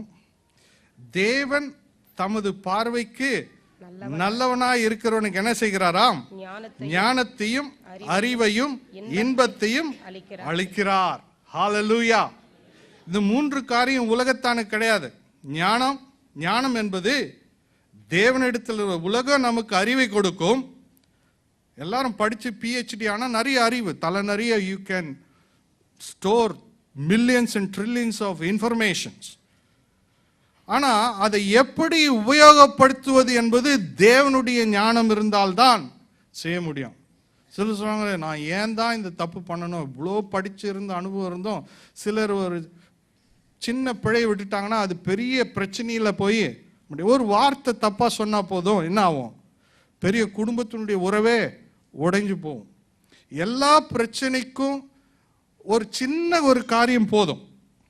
காரணம் ஏன் பெரிய படித்தவர்கள் கூட சின்ன பிரச்சனை மூலம் பெரிய சிக்கலுக்கு உள்ளாகிறார்கள் என்றால் அவர்கள் படித்த அறிவு, அவர்கள் கற்ற கல்வி எல்லாம் சரியாய் உபயோகப்படுத்தாததுனால, நமக்கு தேவ ஞானம் இருக்குமானால் எதை எப்பொழுது எப்படி செய்ய வேண்டும் என்று கர்த்தர் ஞானத்தை தருவார். ஹல்லேலூயா. அதனால நம்ம பல பிரச்சனைகளிலிருந்து மீண்டு சுகமாயும் சமாதானமாயும் வாழ முடியும். அப்போ நம்மளுக்குள்ளே மாம்சம், நம்முடைய பழைய ஆழ்தத்துவம் எப்பொழுது 24 மணி நேரம் போராடி நமக்கு தேவன் தருகிற ஞானத்திலிருந்து நம்மை விலக்கி மாம்சத்திலே முடிவெடுக்கும்படியாயும் மாம்சத்திலே பேசும்படியாயும் நம்மை தூண்டுகிற சக்திகள் நமக்குள்ளே இயங்கிக் கொண்டிருக்கிறது. அதை மேற்கொள்வதற்கு நமக்கு தேவ ஞானமும் கிருபையும் இருந்தால் நாம் அதை உதாசீனப்படுத்திவிட்டு கர்த்தருடைய சத்தத்துக்கு செவி கொடுத்து கர்த்தருடைய சித்தத்துக்கு ஏற்றவைகளே நாம் சிந்திக்க முடியும், பேச முடியும். அதனால் சுமூகமான ஒரு வாழ்க்கை கர்த்தர் நமக்கு தருவார். அப்ப பாருங்க, நல்லவனா இருக்கிறவனுக்கு என்ன செய்கிறாராம்? ஞானத்தையும் அறிவையும் இன்பத்தையும் அளிக்கிறார். அப்ப நல்லவன்னா யாருங்க? தானம் தர்மம் பண்றவங்களா, படிச்சவங்களா, யார் பிரச்சனைக்கும் போறது இல்லைங்க. அவர் நல்லவரா? வேதம் ஒருத்தனை நல்லவன், ஆண்டவர் ஒருத்தனை நல்லவன் என்று சொல்கிறார் என்றால் அதற்கு சில குவாலிஃபிகேஷன் உண்டு, ஒரு தகுதி உண்டு. எல்லாரும் நல்லவர்கள் அல்ல. கர்த்தர் நம்மை நல்லவன் என்று சொல்வாரானால் அதற்கு பெரிய ஒரு டிமாண்ட் இருக்கு. என்னவென்றால், தேவனுடைய பிள்ளை, தேவனை சேவிக்கிறவர்கள், கர்த்தருடைய வழியில நடக்கிறவர்கள் தான் நல்லவர்கள். ஏன்னா தேவன் நல்லவர் என்று வேதம் சொல்லுது. கர்த்தர் நல்லவர், இயேசு நல்லவர். இயேசுவை போல ஒரு சுபாவம் உடையவன் தான் நல்லவன். The definition of a good man, according to the Bible, is a man who possesses the character of God in his life. கர்த்தருடைய திவ்ய சுபாவத்துக்கு நாம் பங்குள்ளவர்களாய் மாறும்போது ஆண்டவர் நம்மை பார்த்து, he is a good man, he is a good woman, இவன் ஒரு நல்ல மனுஷன். உலகம் சொல்லுது, நம்மளை எது சொன்னாலும் பரவாயில்ல, ஆண்டவர் உன்னை நல்லவன், உன்னை நீதிமான் என்று சொல்லிவிட்டால் உன்னை குற்றப்படுத்த உலகத்தின் ஒரு சக்தியாலும் முடியாது. ஹல்லேலூயா, ஹல்லேலூயா. நான் யார் என்று என் ஆண்டவருக்கு தெரியும் என்ற ஒரு அறிவு நமக்கு வந்துவிட்டால் உலகத்தில் எதை குறித்தும் நீங்கள் கவலைப்பட வேண்டிய அவசியம் இல்லை. ஹல்லேலூயா. கர்த்தர் ஒருவனை நீதிமான் என்று சொன்னால் அவனை குற்றம் சாட்டுகிறவன் யார்? ஹல்லேலூயா. அப்போ கர்த்தருடைய வார்த்தை நம்மை எப்படி கர்த்தருடைய சுபாவத்துக்குள்ளே கொண்டு வருகிறது. கர்த்தருடைய சுபாவம் நமக்கு வந்தா நம்மை குறித்து புறங்குறுவர்களை கண்டாலும், நம்மை வெறுக்கிறவர்களை கண்டாலும், நம்மை பற்றி கேவலமாய் பேசுவதை கண்டாலும் பரிதாபம் வரும், பாவம். கோபம் வராது, என்ன வரும்? பரிதாபம் வரும், பாவம். இதெல்லாம் எப்படி வருது? தேவனுடைய கேரக்டர், தேவனுடைய சுபாவம் நமக்குள்ளே நாம் அனுமதிக்க வேண்டும். சத்ருவை சிநேகிக்கக்கூடிய ஒரு கேரக்டர், அது ஒரு நல்ல கேரக்டர். உன்னை சபிக்கிறவர்களை ஆசீர்வதிக்கக்கூடிய ஒரு சுபாவம் தெய்வீக சுபாவம். உனக்கு எதிராய் பேசுகிறவர்கள், உனக்கு எதிராளியானவர்களுக்காக நீ ஆண்டவருடைய சமூகத்தில், ஆண்டவரே உம்முடைய அன்பை அறியாமல் தெரியாமல் இப்படி வாழ்கிறார்களே, அவர்களுக்கு நீர் இரக்கம் பாராட்டும் ஆண்டவரே என்று நீங்கள் ஜெபிக்க உங்களை தூண்டுவது இட்ஸ் a குட் கேரக்டர், ஒரு நல்ல மனுஷனுடைய கிரியைகள். அந்த மனுஷனுக்கு என்ன ஆசீர்வாதம் இருக்குதான்? வாசிங்க சிஸ்டர் அந்த வசனத்தை தொடர்ந்து. பாவம் செய்கிறவனுக்கோ, அதுல இருந்து வாசிங்க. பாவம் செய்கிறவனுக்கோ தமது பார்வைக்கு நல்லவனாய் இருக்கிறவன் வசமாய் வைத்துவிட்டு போகும் பொருட்டு சேர்த்து குவித்து வைக்கும். போதும், சொத்து குவிக்கிறது இல்ல, சேர்த்து குவித்து வைக்கும். சேர்த்து குவித்து வைக்கிறது, சொத்து குவிப்பு அல்ல. இங்க என்ன ஆண்டவர் செய்யறாருன்னா, நீ நல்லவனா இருந்தா நீ கஷ்டப்பட வேணாம், உனக்காக இன்னொருத்தர் கஷ்டப்பட்டு சேர்த்து குவித்து வச்சிருக்கிறாராம். எதுக்கு? அதெல்லாம் நல்லவனுக்கு கொடுக்க. அது எப்படி நடக்கும் தெரியாது, நடக்கும். வேதம் சொல்லி இருக்கிறதுனால அது நான் விசுவாசிக்கிறேன். Praise the Lord. எல்லாரும் சேர்த்து குவித்து வைக்கட்டும். நீ நல்லவனாய் வாழ்ந்து கொண்டே இரு. நாள் வரும், நேரம் வரும், கர்த்தர் அப்பொழுதே எந்த சாஃப்ட்வேர் யூஸ் பண்ணுவாரோ தெரியல, the money will be transferred. எந்த ஃபயர்வாலும் எந்த ஒரு புரோட்டோகாலும் இல்லாத ஒரு சிஸ்டம் அவர் கைட்ட இறங்குது. எல்லா கம்ப்யூட்டரும் அந்த சாஃப்ட்வேருக்கு மேல ஒன்றும் பண்ணவே முடியாது. ஆண்டவர் சொல்றார், நீ நல்லவனா வாழ், உனக்கு ஞானத்தின் இன்பையும் அளிக்கிறதோடு அல்லாமல் உனக்கு ஐஸ்வர்யத்தை தருவேன். எப்படி வரும்னு கேட்காதீங்க, ஆனா வரும். ஹல்லேலூயா. ஏன்னா கர்த்தருடைய வார்த்தை. இதை விசுவாசிக்கிறதுக்கு எனக்கு எந்த பிரச்சனையும் கிடையாது. எந்த ஒரு பைபிள் காலேஜுக்கும் போத்தல. கர்த்தருடைய வார்த்தை அதான் முதல்ல சொன்னா, இது இம்போர்ட்டட் ஃப்ரம் ஹெவன். பரலோகத்திலிருந்து கர்த்தர் நமக்கு கொடுத்த மகா பெரிய பரிசு. The checkbook is the word of God. If you believe, it will happen when you obey the word of God.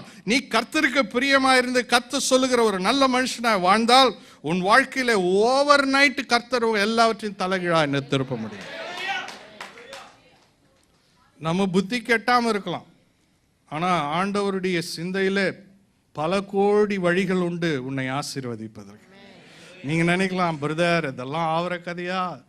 எல்லா கதவும் பூட்டி இருக்கு, எல்லா வாசலும் பூட்டி இருக்கு, எல்லா சந்தர்ப்பமும் என்னை கை கழுவி விட்டது, நான் என்ன செய்வேன் என்று இயங்குகிறார். ஆனால் ஆண்டவர் சொல்கிறார், உன் சிந்தைக்கு அப்பாற்பட்ட விதத்திலே கண்கள் காணாததும் காதுகள் கேளாததும் எந்த மனுஷனுடைய இருதயத்திலும் தோன்றாததுமான பெரிய காரியத்தை தேவன் செய்வார். ஹல்லேலூயா, ஹல்லேலூயா. அவரிடத்துல கோடா கோடி வழிகள் உண்டு. மனுஷனுடைய மூளைக்கு எட்டாத உன்னத எண்ணங்கள் உன் வாழ்க்கையிலே அவர் வைத்திருக்கிறார். அதை நிறைவேற்ற அவரால் முடியும். நாம் என்ன செய்வோம்? நல்லவனாய் வாழ்வோம், உத்தமமாய் வாழ்வோம். கர்த்தருடைய சமூகத்தில், ஆண்டவரே நீர்தான் எனக்கு ஆதாரம், நீர்தான் என்னுடைய ஆசை, நீர்தான் என்னுடைய வாஞ்சை, நான் வாழ்வதே உமக்காகத்தான். நான் ஒவ்வொரு நாள் இந்த பூமியிலே நான் நகர்ந்து கொண்டிருப்பதும் இயங்கிக் கொண்டிருப்பதும் சுவாசிப்பதும் உம்முடைய கிருபை. என் வாழ்க்கையில் நீர் என்னெல்லாம் செய்ய விரும்புகிறீரோ அதையெல்லாம் செய்யும்படியாய் என்னை சம்பூர்ணமாய் அர்ப்பணித்து இனி வரும் நாட்கள் உமக்காக வாழ்வேன். ஏனோக்கை போல உம்மோடு கூட சஞ்சரித்து வாழ்வேன் என்ற ஒரு அர்ப்பணம் நம்முடைய வாழ்க்கையில் இருந்தால் கர்த்தர் உன்னையும் என்னையும் கொண்டு பெரிய காரியங்களை செய்வார். அதாவது இந்த ஐஸ்வர்யம்லாம் ஆண்டவர் எதுக்கு நமக்கு தராருன்னா, ஏதோ மாடா மாளிகை கட்டி 50 பெட்ரூம் போட்டு ஒரு மணி நேரம் ராத்திரி ஒரு ரூமில் படுத்து தூங்கி காலையில் பைத்தியம் பிடிக்கிறதுக்கு அல்ல.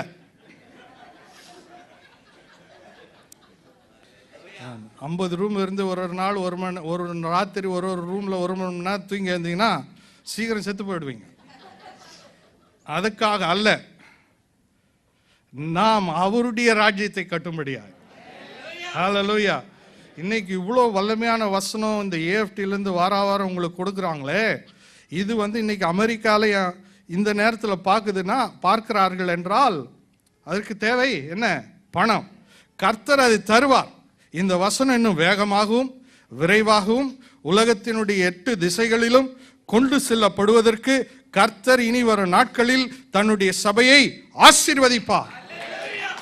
ஹல்லேலூயா. நம்முடைய சிந்தைக்கு எல்லையே இருக்கக்கூடாது. There should not be any limitation of imagination in your life when you think about God's power. ஆண்டவருடைய வல்லமை குறித்து யோசிக்கும் போது அதற்கு ஒரு எல்லையே போடக்கூடாது. கர்த்தாவே, நீர் செய்ய நினைத்தது தடைபடாது. நீர் எதையெல்லாம் செய்ய நினைக்கிறோ அது நிச்சயமாய் உம்மால் செய்ய முடியும். உம்முடைய திட்டத்திலே நான் என்னை ஒப்பு கொடுக்கிறேன். நீர் என்னை கண்டு என்னெல்லாம் செய்ய முடியுமோ அதை செய்யும்படி நான் ஒப்பு கொடுக்கிறேன். அப்போ நம்ம நல்லவர்களாய் இருக்க வேண்டும். அதனால பெரிய ஆசீர்வாதம் நமக்காய் காத்திருக்கிறது. நீ நல்லவனாய் இருந்தால் கர்த்தர் உன்மேல் பிரியமாக இருப்பார். நீதிமொழிகள் அடுத்ததாக 13ஆம் அதிகாரம் 13ஆம் வசனம். திருவசனத்தை அவமதிக்கிறவன் நாசமடைவான், கற்பனைக்கு பயப்படுகிறவனோ பலன் அடைவான். கற்பனைக்கு பயப்படுகிறவனோ பலன் அடைவான். Praise the Lord. அப்போ நமக்கு ஒரு பலனும் தேவை இல்லையா? கர்த்தருக்கு பிரியமா வாழணும்னா நமக்கு என்ன வேணும்? பலம் வேணும். எவ்வளோதான் ஒரு மனுஷன் படித்து பட்டதாரி எடுத்து சயின்டிஸ்ட், நியூக்ளியர் சயின்டிஸ்டாக இருந்தாலும் சேர்லேருந்து எழுந்து நடக்க முடியலன்னா அவரால் ஒன்றுமே பண்ண முடியாது. அப்படி தானே? நான் ஒரு காலத்தில் படிச்சிருந்தோம், if your mobility is limited you become useless. இப்போ கர்த்தருக்காக நாம் செயல்படுவதற்கு நமக்கு என்ன தேவை? பலன் தேவை. தேவனுக்கு பிரியமாக இருக்கிற ஜனங்கள் என்ன செய்வார்களாம்? கர்த்தருடைய கற்பனைக்கு பயப்படுவார். பயப்படுறதுன்னா என்னங்க? ஆண்டவருடைய வார்த்தையை ஒரு ஃப்ரேமில் போட்டு ஒரு ஃபோட்டோ ஃப்ரேமில் போட்டு வீட்டில் மாட்டி அதுக்கு முன்னாடி நின்று பயப்படுறது அல்ல, கை காலம் ஆடுறது அல்ல. கர்த்தருடைய வார்த்தைக்கு பயப்படுகிறவன் என்றால் கர்த்தருடைய வார்த்தையை மதிக்கிறவன். The one who respect the word of God. இப்போ நீங்கள் ரொம்ப மதிக்கத்தக்க ஒரு பெரியவர் உங்கள் குடும்பத்திலிருந்து அவர் உங்களுக்கு ஒரு சின்ன ஒரு இன்ஸ்ட்ரக்ஷன் கொடுத்தா அதை எப்படி எடுத்துவீங்க? ரொம்ப மரியாதையோடு அதை ஏற்றுக்கொள்வீர்கள். காரணம், அவர் மேல் இருக்கிற மரியாதை அது அவருடைய வார்த்தைக்கு நீங்கள் கீழ்ப்படுகிறதிலே பிரதிபலிக்கும். அப்போ கர்த்தர் மேல் நமக்கு ஒரு உன்னத உயர்ந்த எண்ணம் இருக்கும்போது கர்த்தர் வாயிலிருந்து புறப்படுகிற வார்த்தைகள் உனக்கு மிகவும் பெரிய ஒரு பொக்கிஷமா இருக்கு. You will treasure God's promises in your heart. நல்ல மனுஷனுடைய இருதயங்கள் தேவனுடைய வார்த்தையால் அவன் நல்லதை அதில் வைத்திருப்பான். அதான் நல்ல மனுஷனை குறித்து பார்த்தல, நல்ல மனுஷன் தன் இருதயத்திலே நல்ல பொக்கிஷங்களை வைத்திருப்பான். அப்ப அந்த நல்ல பொக்கிஷம் என்னவென்றால் கர்த்தருடைய வார்த்தை, கர்த்தர் உனக்காக சொல்லுகிற கர்த்தருடைய வாக்குத்தத்தம். அதை நீ என்ன செய்வாய்? ஒரு பொக்கிஷமா எடுத்து உன்னுடைய இருதயத்தில் வைத்துக் கொள்வாய். அப்பப்போ பார்த்துக்கோ. இப்போ உங்க வீட்டில் ஒரு 1 கோடி ரூபாய் விலையுள்ள ஒரு வயிற்கல் கிடைக்குமானால் அதை நீங்கள் மிகவும் பத்திரமா வைத்து ஒவ்வொரு நாள் அதை துடைத்து வைத்து அது இருக்கிறதா என்று பார்த்து உங்களுடைய எண்ணம் எல்லாம் அதன் மேல் பதிய வைத்து அதை பத்திரமாக மிக முக்கியமானதாக காத்துக்கொள்வீர்கள். அப்படிதானே? அதுபோல கர்த்தருடைய வார்த்தை ஒரு நல்ல மனுஷனுக்குள் வருமானால் அவன் தன் இருதயமாகிய நல்ல பொக்கிஷத்தில் அதை வைத்துக் கொள்ளுகிறான். ஹல்லேலூயா. அதை வைத்துக் கொள்வது என்பது இங்கே வசனம் சொல்லுங்க, அது கர்த்தருடைய வார்த்தைக்கு பயப்படுகிறேன் என்றால் கர்த்தருடைய வார்த்தையை நான் அவ்வளவாய் மதிக்கிறேன், கர்த்தருடைய வார்த்தையை நான் விலையேற பெற்றதா எண்ணுகிறேன், கர்த்தருடைய வார்த்தை தான் என் வாழ்க்கையின் ஆதாரம், என் வாழ்க்கையின் நங்கூரம், அதை விட்டு எனக்கு வாழ்க்கையில் வேறு ஒன்றுமே இல்லை என்ற ஒரு எண்ணம் ஒரு கர்த்தருடைய பிள்ளைக்கு வர வேண்டும். நான்லாம் பாஸ்டர் மெசேஜ் கேட்கும்போது ஒரு தடவை கேட்டுட்டு விட மாட்டேன், அதை ரீவைண்ட் பண்ணி கேட்பேன். ஏன்னா ஆண்டவர் என்னோடு பேசும்போது உங்கள் சிந்தைகள் எத்தனை திசையில சிதறி இருந்தாலும் எல்லாவற்றையும் பிடித்து ஒரே நிலையில கொண்டு வரக்கூடிய வல்லமை பெற்றதுதான் கர்த்தருடைய வார்த்தை. ஹல்லேலூயா. அப்ப எப்படி ஒரு நல்ல மனுஷனுக்கு தான் அது முடியும். மற்ற ரட்சிக்கப்படாதவங்களுக்கு எவ்வளவு சொன்னாலும் அவருடைய சிந்தை எங்கேயோ பார்த்துன்னு இருப்பான், எதையோ யோசித்துன்னு இருப்பான், எதுக்குமே ஒரு ஃபோக்கஸ் இருக்காது. ஆனால் நல்ல மனுஷனுக்கு கர்த்தர் கொடுத்த ஒரு கிருபை என்னவென்றால் கர்த்தருடைய வார்த்தையை ஒரு பொக்கிஷமாய் நினைப்பான். பொக்கிஷமாய் நினைப்பது மட்டுமல்ல, தன்னுடைய இருதயத்தின் முக்கியமான இடத்துல வைத்திருப்பான். அது மட்டுமல்ல, அதை ஒவ்வொரு நாளும் தியானிப்பான். ஹல்லேலூயா. அப்படிப்பட்டவர்களுக்கு கர்த்தர் வேண்டிக் கொள்வது எதுவோ, நீ கேட்கிறது எல்லாவற்றையும் கர்த்தரால் செய்ய முடியும். ஹல்லேலூயா. அப்போ கர்த்தருடைய வார்த்தைக்கு கீழ்ப்படியும் போது அதில் ஒரு பலன் உண்டு. உண்மையாய் தேடுகிறவர்களுக்கு கர்த்தர் என்ன செய்கிறாராம்? பலன் தருகிறார். அப்போ உங்கள் பலன் எதில் அடங்கியிருக்கிறது? எந்த அளவிற்கு கர்த்தருடைய வார்த்தைக்கு கீழ்ப்படுகிறீர்களோ அதன் அடிப்படையிலே தான் நம்முடைய வாழ்க்கையில பலன் உண்டு.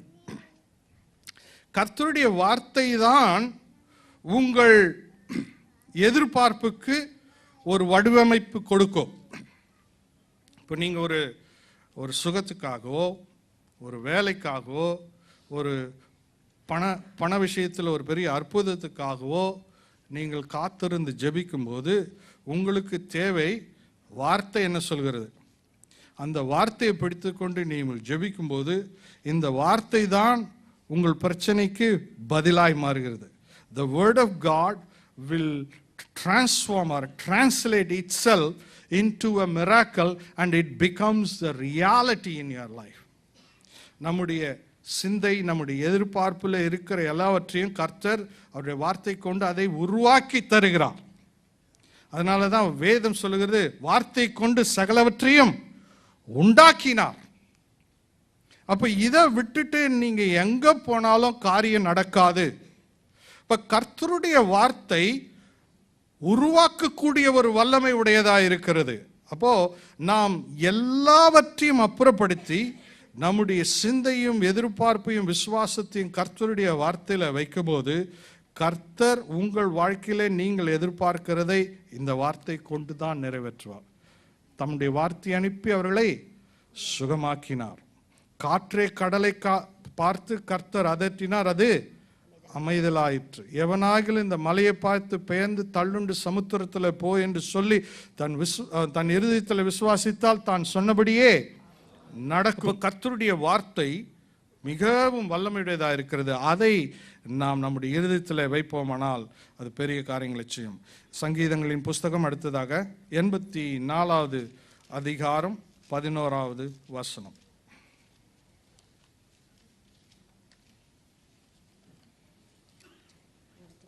தேவனாகிய கர்த்தர் சூரியனும் கேடகமும் ஆனவர்.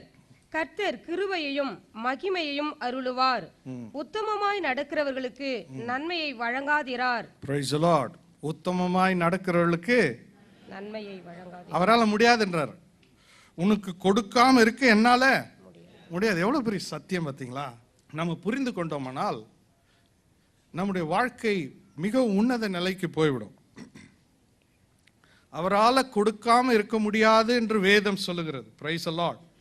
உத்தமமாய் நீ நடந்து விட்டால், உன்மேல் ஆண்டவருக்கு பிரியம் வந்து விட்டால், உனக்கு கொடுக்காமல் அவரால் இருக்க முடியாது. அவரை உந்தி தள்ளக்கூடிய ஒரு வாழ்க்கை, அவர் கையில் இருக்கிற ஆசீர்வாதத்தை உன் வாழ்க்கையில கொண்டு வரக்கூடிய ஒரு வாழ்க்கை நாம் ஆண்டவருக்கு முன்பாக வாழ்ந்து காட்டினால் கர்த்தர் நிச்சயமாய் அதை தருவார். நாங்கள் பாருங்க, எங்கள் அம்மாவுக்கு 5 பிள்ளைகள். எங்கள் தகப்பனார் 40 வயசில் இறந்து போனார். 40 வயசில் இறந்து போனார்.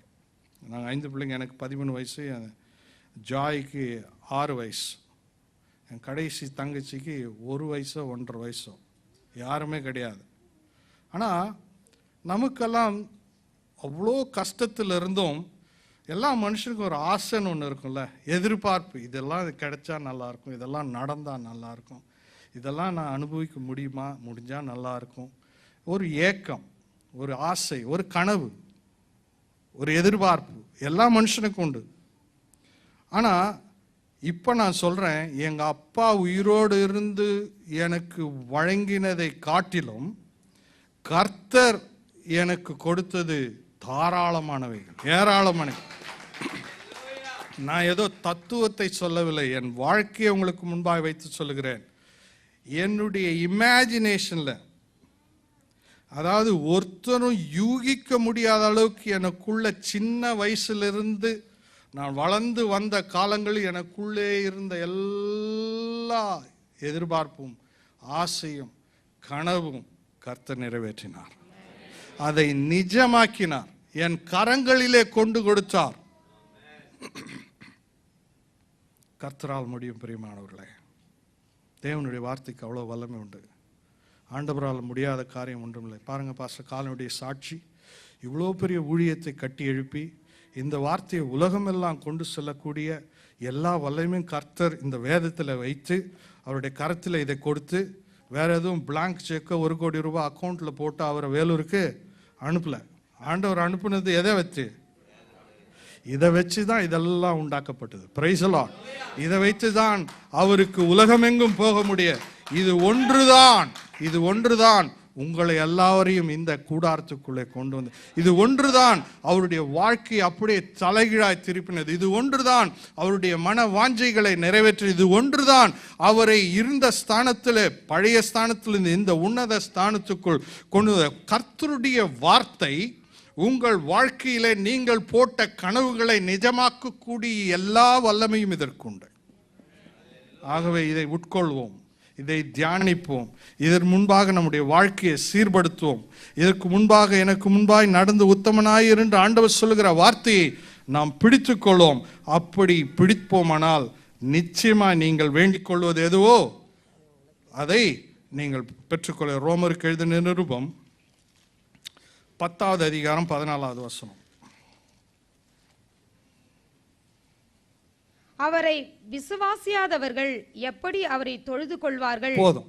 அவரை விசுவாசிக்காதவங்க, வசனம் என்ன பவுல் சொல்றாருன்னா, அவரை விசுவாசிக்காதவங்க அவரை எப்படி தொழுது கொள்வார்கள்? ஆண்டவரை ஆராதிக்கணும்னா விசுவாசிக்காதவன் அது அப்படியே அந்த கான்ட்ரரி. விசுவாசிக்கிறவர்கள் ஆண்டவரை தொழுது கொள்வார்கள். Praise the Lord. புரியுதுங்களா? இப்போ விசுவாசிக்காதவன் தொழுது கொள்ள மாட்டான், அது நமக்கு தெரிஞ்ச விஷயம். ஆனா விசுவாசிக்கிறவன் என்ன செய்ய வேண்டும் என்று அதை கொண்டு புரிந்து கொண்டோம். என்ன செய்யணுமா? விசுவாசிக்கிறவன் ஆண்டவரை தொழுது கொள்ளும். ஆண்டவரை ஆராதிக்கிற ஒரு வாழ்க்கை நமக்கு ஒரு வாழ்க்கை முறையாய் மாற்றிக்கொள்வோம். எப்பவும் கர்த்தரை ஸ்தோத்திரிக்க வேண்டும். எப்பொழுதும் ஆண்டவருடைய சமூகத்தில் ஆண்டவருடைய பிரசன்னத்தை அனுபவித்து கொண்டே இருக்கணும். ஒரு விசுவாசிக்கு இருக்கக்கூடிய தகுதி தான் அந்த வசனம் சொல்லுது. விசுவாசிக்கிறவன் கர்த்தரை தொழுது கொள்வான். எருசலேமில் போகணும்னு அவசியம் இல்லை. அந்த அந்த சிஸ்டத்தை ஆண்டவர் எடுத்துட்டார். எல்லாம் காலகாலமாக வச்சுன்னு இருந்தாங்க. ஆண்டவர் தொழுது கொள்ளணும்னா எருசலேம். இப்போ ஆண்டவர் சொல்லிட்டாரு, நான் திரைச்சியிலே கீழ்ச்சிட்டு வெளியே வந்துட்டேன். தேவனை எப்பொழுதும் எங்கும் உலகத்தினுடைய எல்லா கோணத்திலும் இருந்து கர்த்தரை ஆராதிக்கக்கூடிய பாக்கியம். அந்த ஆடு கொண்டு போய் பலியிட தேவையில்லை, மாடு கொண்டு போய் பலியிட தேவையில்லை, பறவைகளை கொண்டு போய் பலியிட தேவையில்லை. கர்த்தருக்கு பிரியமான வாழ்க்கை நமக்கு இலவசமாய் கொடுத்து உலகத்தின் எந்த மூலையிலிருந்து ஆண்டவரை நோக்கி கூப்பிட்டாலும் அவர் நமக்கு உத்தரவு வருகிறார். எங்கிருந்து நீ கர்த்தரை ஆராதிக்கலாம். நான் விமானத்தில் பறந்து கொண்டு ஆண்டவரை ஆராதித்து கொண்டே வந்தேன். ஹல்லேலூயா. ஒரு ஆண்டவருடைய பிள்ளைக்கு இருக்கிற ஒரு பெரிய ஆசீர்வாதம், நீ கர்த்தரை எப்பொழுதும் ஆராதிக்க முடியும். எல்லா சூழ்நிலைகளிலும் ஆராதிக்க முடியும். எல்லா இக்கட்டின் மத்தியிலும் ஆராதிக்க முடியும். பவுலும் சீலாவும் பிரசங்கம் தான் பண்ணாங்க, வேற எந்த ஒரு காரியம் பண்ணல. பிரசங்கம் பண்ணாங்க, பேய் ஓட்டினாங்க. அவங்களுக்கு கிடைச்சது என்ன? சிறைச்சாலை. சிறைச்சாலையில் என்ன பண்ணாங்களா? கால் தொழு மரத்தில் மாட்டி கைகளிலே சங்கிலி வச்சு பூட்டி, அதை எப்படி அவங்க உட்காந்து இருப்பாங்கன்னு தெரியல. காலை தொழு மரத்தில் மாட்டினா அந்த பொசிஷனை யோசிச்சு பாருங்க. மேலே இருந்திருக்கும் காலு, பாடி கீழே ஏதோ படுத்த நிலையில் இருப்பாங்க. அது ரொம்ப கஷ்டமான ஒரு இக்கட்டம். அதுவும் ஜெயிலு, குளிர்காலம், எந்த சூழ்நிலைக்கும் அவங்களுக்கு எழும்பவே முடியாது. கையில் பெரிய சங்கிலி. ஆனால் பவுலும் சீலாவும் நடுராத்திரிலன்னு செய்யலாம், கரங்களை தட்டி கர்த்தரை ஆராதித்தார்கள். ஹல்லேலூயா. அந்த செயின் சவுண்டு தான் அன்னைக்கு அவங்களுக்கு மியூசிக்காக இருந்தது. க்ளோரி. அவர்கள் கர்த்தரை ஆராதித்த போது என்ன நடந்தது? சிறைச்சாலையின் அஸ்திவாரம் அசைந்தது. ஹல்லேலூயா. ஒரு ஆராதிக்கிற தேவ பிள்ளையை யாராலும் கட்டுப்படுத்த முடியாது. எந்த சங்கிலியாலும் கட்டுப்படுத்த முடியாது. எந்த ஜெயிலும் அவர்களை அடக்கி வைக்க முடியாது. விசுவாசிக்கிற தேவ பிள்ளைகளுக்கு கர்த்தர் கொடுத்த மகா பெரிய ஆசீர்வாதம், நீ எல்லா நேரத்திலும் தேவனை ஆராதிக்க முடியும். There is no protocol, there is no procedure. You can lift up your hands, you can raise your eyes upon himself and you can worship the Lord. கையில சங்கல் இருந்தாலும் உன் வாயை பூட்ட முடியாது. கர்த்தர் உன் உதடுகளின் கனியாகிய ஸ்தோத்திர பலியிலே பிரியப்படுகிறவராயிருக்கிறார். உன்னை பிசாசு எந்த சூழ்நிலையிலே கட்டி வைத்திருந்தாலும், எந்த இக்கட்டுக்குள்ளே உன்னை மாட்டி வைத்திருந்தாலும், ஒரு காரியத்தை நீங்கள் செய்ய தவறக்கூடாது. என்னவென்றால் ஆண்டவரை ஆராதிப்பது. விசுவாசிக்கிற தேவ பிள்ளையினுடைய ஒரு லட்சணம் என்னவென்றால் தேவனை ஆராதிப்பது. தேவனை ஆராதிக்க ஆராதிக்க கர்த்தர் உன் வாழ்க்கையில இறங்கி வர. வேதம் சொல்லு, துதிகளின் மத்தியிலே வாசம் பண்ணுங்க. பவுலுக்கு அதான் நடந்தது. பவுலுக்கு சீலாக்கு என்ன நடந்தது? ஆண்டவரே விடுவியும், இந்த செயின் எல்லாம் பாரு, உங்களுடைய சுவிசேஷத்துக்காக நாங்கள் எவ்வளோ கஷ்டப்படுறோம். என் முதுகெல்லாம் பாரு ஆண்டவர், எவ்வளோ ரத்த காயம் ரணகாயமாக இருக்கிறோம். இப்படி கம்ப்ளைண்ட் பண்ணல. அவர்கள் வசனம் என்ன தெளிவாக சொல்லுது? அவர்கள் தேவனை பாடி ஆராதித்தார்கள். ஆண்டவரே, உம்முடைய சுவிசேஷத்துக்காய் நாங்கள் கட்டப்படுவதற்கு மட்டுமல்ல, மரிக்கவும் தயார் என்ற ஒரு நிலையிலே கர்த்தரை ஆராதித்தார்கள். ஆண்டவரே, உமக்காக பாடுபடும்படியான ஒரு பாக்கியத்தை எங்களுக்கு தந்திரே, நாங்கள் இதில் கழிகுறுகிறோம், எங்கள் உபத்திரவத்தில் நாங்கள் சந்தோஷப்படுகிறோம் என்று பவுல் தேவனை ஆராதித்த போது துதிகளின் மத்தியில் வாசம் பண்ணுகிற ஆண்டவர் அங்கே சிறைச்சாலையில் இறங்கி வந்தார். உன் வாழ்க்கையில கர்த்தர் இறங்கி வரும்போது உன் வாழ்க்கையில் இருக்கிற எல்லா கட்டுகளும் மறந்து போகும். உன்னுடைய சிறைச்சாலையின் அனுபவம் மாறி போகும். உன்னுடைய பிரச்சனைகளுக்கு ஒரு முடிவு உண்டாகும். தேவனை ஆராதிப்பது நம்முடைய வாழ்க்கையின் ஒரு முறையாய் வைத்துக்கணும். This should be our lifestyle. எப்போதும் கர்த்தரை ஸ்தோத்தரிப்பது. அப்போ எப்பொழுதும் கர்த்தரை ஸ்தோத்தரிக்கும் போது கர்த்தருடைய சமூகத்தை நீங்கள் இறக்கி கொண்டு வந்து உங்கள் வாழ்க்கையின் மேல் வைக்கிறீர்கள். ஹல்லேலூயா. அப்படி கர்த்தருடைய சமூகத்திலே நீங்கள் வாழ பழகி கொண்டால் உங்களுக்கு முன்பாய் கோணலானவைகள் செம்மையாகும், கரடானவைகள் சமமாகும். ஹalleluya. எல்லா இக்கட்டுகளும், எந்த ஆபீஸில் எந்த பிரச்சனை இருந்தாலும், எந்த ஃபைல் மூவ் பண்ணலாம், ஆண்டவரை ஆராதித்து அங்க போய் பாருங்க, அவனுக்கே தெரியாத கையெழுத்து போட்டுருவான். ஹalleluya. இந்த பில்டிங் எல்லாம் கட்டும்போது பர்மிஷனுக்கெல்லாம் எவ்வளோ கஷ்டப்பட்டோம், ஆனா அவங்களுக்கே தெரியாத கையெழுத்து போட்டுருவாங்க. ஏன்னா ஆராதிக்கிற ஒரு தேவ மனுஷனுக்கு இருக்கிற ஒரு ஸ்லாக்கியம் வேற எதுலையுமே கிடையாது. அது நமக்கு தான் உண்டு. விசுவாசிக்கிறவன் தேவனை தொழுது கொள்வான். எப்பவும் தொழுது கொள்கிற ஒரு வாழ்க்கை கர்த்தர் நமக்கு தருவாராக. எனக்கு கொடுத்தப்பட்ட நேரம் முடிந்தது. நாம் ஒரு நிமிடம் கண்களை மூடி ஜெபிப்போம். இந்த வார்த்தைக்காக கர்த்தரை ஸ்தோத்திரிப்போம். நாம் எல்லாரும் ஒரு நிமிஷம் எழுந்திருப்போம். ஆண்டவருடைய சமூகத்திலே கர்த்தாவே என்னை ஒப்பு கொடுக்கிறோம் என்று சொல்லுவோம். அன்பின் தேவனே, இயேசுவின் நாமத்தில் இந்த பிள்ளைகளுக்காக நன்றி செலுத்துகிறோம். ஒவ்வொருத்தர் நீர் ஆசீர்வதித்து தரலாம் அப்பா. அவர்கள் எதிர்பார்க்கிற ஒவ்வொரு அற்புதத்தை நீ செய்து உடைய நாமத்தை பரிசாற்றும் கர்த்தாவே. மகிமைப்படுத்தும் ராஜா. ஒவ்வொரு விசுவாசிக்குள், அவர்களுடைய குடும்பங்களுக்குள், தனிப்பட்ட நபர்களுக்குள் இந்த நாள் ஆவி ஆத்துமா சரீரத்தினுடைய சகல ஆசீர்வாதங்களை நீர் சம்பூர்ணமாய் கொடுத்தபடி நமக்கு நன்றி கர்த்தாவே. நாங்கள் பெற்றுக்கொள்கிறோம். விசுவாசத்தை நாங்கள் பெற்றுக்கொள்கிறோம். எங்கள் பலனை நாங்கள் பெற்றுக்கொள்கிறோம். ஒரு நன்மை குறைப்படாது என்று சொன்னீரே, அதை பெற்றுக்கொள்கிறோம். நாங்கள் பலனுள்ளவர்களாக வாழ்வோம் ஐயா. பலன் அடைந்தவர்களாக நாங்கள் வாழ்வோம். ஓ உமக்காய் கர்த்தாவே நாங்கள் சாட்சிகளாய் நிற்போம். எதை குறித்து நாங்கள் பயப்பட மாட்டோம். உம்மை தொழுது கொள்கிறவர்கள் நாங்கள் ஐயா. உம்மை ஆராதிக்கிறவர்கள் நாங்கள் அப்பா. மக்களை தொட்டு நீர் ஆசீர்வதியும். ஆண்டவராகிய இயேசு கிறிஸ்துவின் மூலம் நாங்கள் ஜெபிக்கிறோம் நல்ல பிதாவே, ஆமென். கர்த்தராகிய இயேசு கிறிஸ்துவின் கிருபையும் பிதாவாகிய தேவனுடைய அன்பும் பரிசுத்த ஆவியினுடைய அந்யோன்ய ஐக்கியம் எப்பொழுதும் நம் அனைவரோடும் இருப்பதாக. ஆமென்.